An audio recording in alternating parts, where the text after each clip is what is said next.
Ya, jadi masalah hukum di Indonesia ini secara konseptual, sekarang ini kalau hukum itu kan ada tiga ya. Satu isinya, yang kedua aparatnya, yang ketiga budayanya, perilaku masyarakatnya. Maka yang akan kita mulai ke depan, isinya itu tidak jelek-jelek amat ya, bisa diperbaiki secara pelan. Tapi ini aparat. Di tempat kita tuh aparat penegak hukum yang rusak.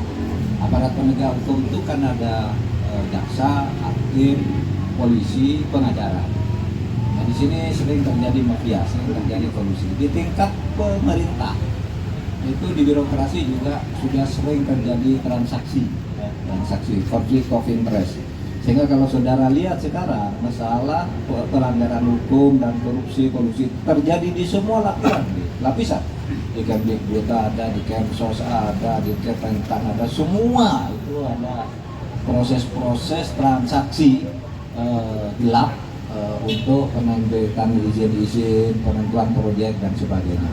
Nah itu semua ada di tingkat pelaksana aparat dan birokrasi.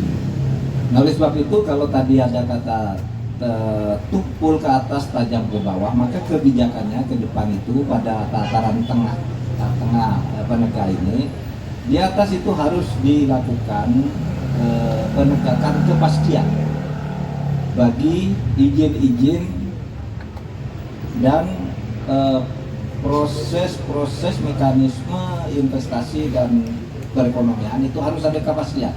Karena ini yang sering terjadi itu, saya memberi izin investasi kepada calon tong, gitu. Sudah dapat, calon tong masih bekerja gitu, lalu ada yang datang lagi, dia nih datang, diberikan lagi di tempat yang sama, sehingga nanti datang lagi yang lainnya agak diberikan lagi, sehingga tumpang tindih. Lalu terjadi kisruh di sini. Di situ korupsi besar-besaran terjadi. Kemudian hukumnya tumpul karena menyangkut orang kuat yang punya modal, kemudian menyangkut aparat, menyangkut pejabat yang membuat keputusan-keputusan. Di sini hukum tumpul biasanya. Nah di sini yang harus kita tata. Ke bawah ini rakyat kecil ini yang hak-nya sering dirampas secara tidak adil, itu harus kita beri perlindungan. Jadi di atas itu harus penegakan dan kepastian, ke bawah perlindungan. Ini di poros yang tengahnya nih, poros aparat penegak hukum. Kalau isinya itu gampang sih, lebih gampang. Kalau moral aparat dan ini sudah kita bisa perbaiki. Itu aja dulu ya. Terima kasih dan